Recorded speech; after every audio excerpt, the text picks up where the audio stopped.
Welcome to our channel. In this video, we are going to talk about financial crisis 1929.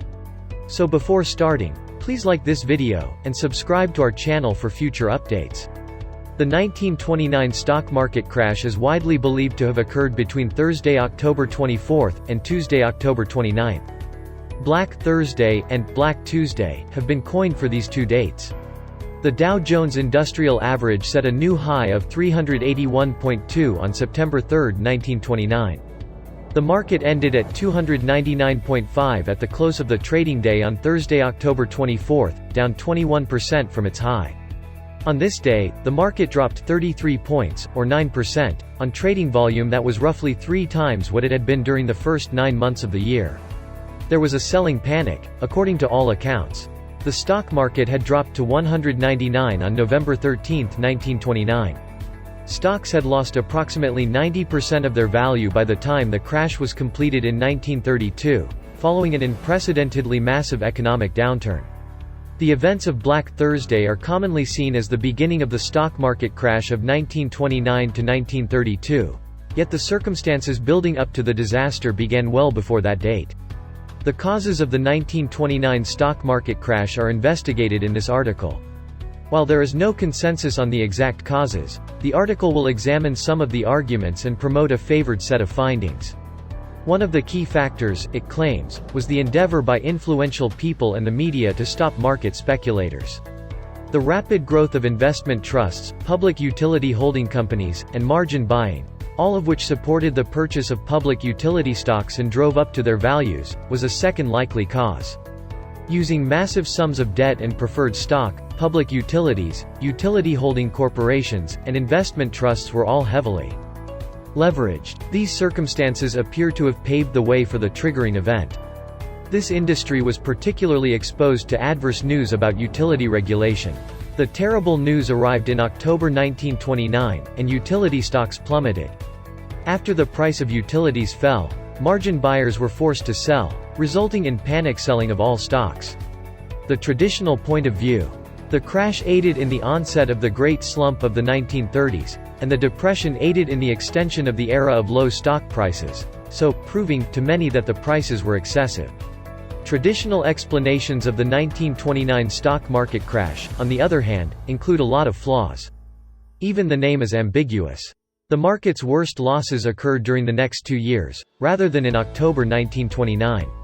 Many experienced economists, including Keynes and Irving Fisher, believed the financial crisis was over in December 1929, and by April 1930, the Standard & Poor 500 Composite Index was at 25.92, up from a close of 21.45 in 1929. There are excellent reasons to believe that the stock market of 1929 was not overvalued and that it was prudent to hold most stocks in the fall of 1929 and buy equities in December. Admittedly, this investment strategy would have been unsuccessful. The fact that the stock market lost 90% of its value between 1929 and 1932 implies that the market was overvalued in 1929, at least according to one criterion, market performance. The nature of the boom shifted early in 1928. According to John Kenneth Galbraith, 1961, early in 1928, the nature of the boom altered. In earnest, the mass retreat into make-believe, so much a component of the true speculative orgy, began. Galbraith had little trouble predicting the end of the 1929 boom in 1961. On the 1st of January, 1929, it was very likely that the boom would cease before the year was out, he wrote. Compare this to the fact that Irving Fisher, one of the most influential economists in the United States at the time, was heavily involved in stocks and was positive both before and after the October sell-offs. He lost all of his fortunes, including his home, before equities began to recover. In England, John Maynard Keynes, arguably the world's leading economist in the first half of the 20th century and a recognized master of practical finance, suffered a significant setback. Keynes may have made his wealth and that of King's College, but the investment trust of Keynes and Dennis Robertson managed to lose my fortune in 1929, writes Paul Samuelson, 1979, quoting P. Sargent Florence, another renowned economist.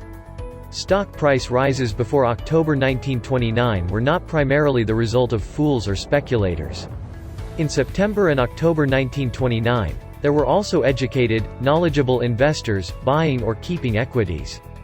Furthermore, top economists, both then and now, were unable to predict or explain the market's drop in October 1929. As a result, the belief that stocks were overpriced is a fallacy.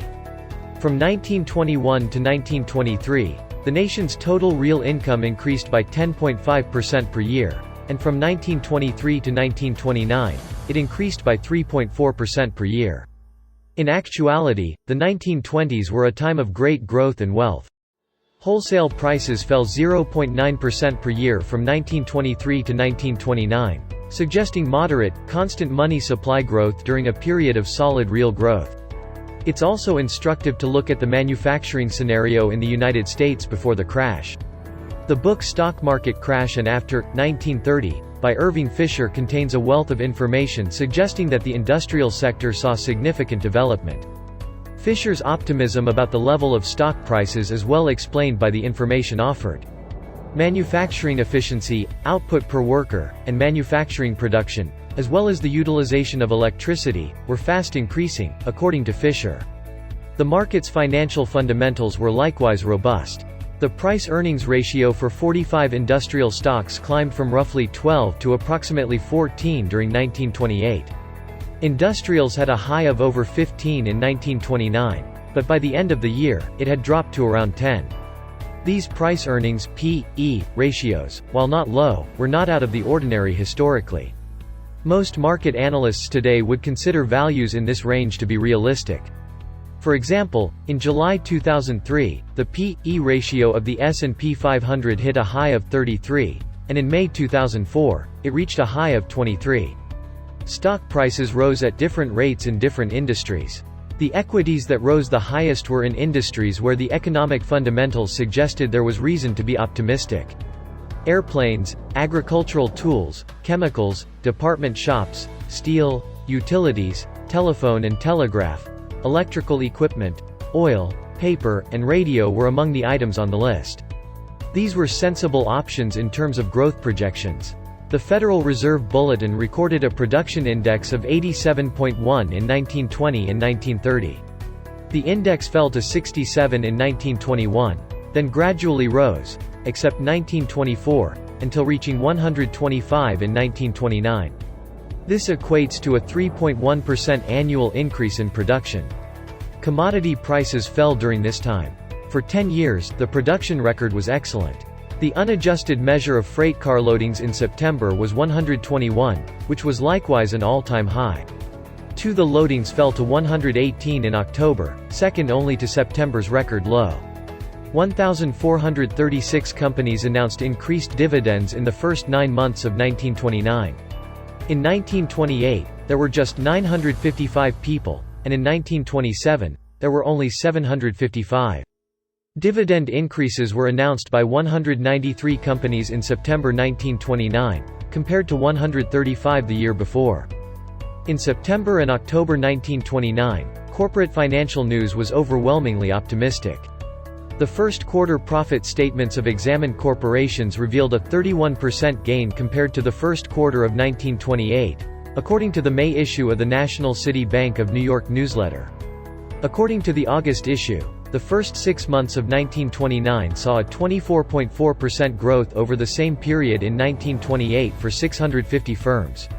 The results were enlarged to 916 enterprises in September, a 27.4% increase. The earnings of 638 companies in the third quarter were estimated to be 14.1% higher than in 1928. This shows that company activity and reported earnings were at an all-time high between the end of September and the beginning of October 1929. From January to October, business periodicals published article after article about the economy's stellar success. Business so far this year has startled even the perennial optimists. E.K. Berger and A.M. Leinbach, two staff writers for the Magazine of Wall Street, said in June 1929. To recapitulate, there was minimal evidence of a significant real economy slowdown in the months leading up to October 1929. There's a lot of evidence that stock prices in 1929 were following the underlying economics of the companies that issued the stock. Leading economists believed that common stocks were a smart investment in the fall of 1929. In comparison to corporate results in 1929, conventional financial reporting presented cause for optimism. Stock prices were buoyed by price-earnings ratios, dividend amounts and changes in dividends, and earnings and changes in earnings. So that's it for today. What do you think of our video? Let us know your thoughts in the comments below. If you enjoyed this video and would like to hear more from us, please subscribe to our channel and turn on notifications before you go. Thank you so much for watching us.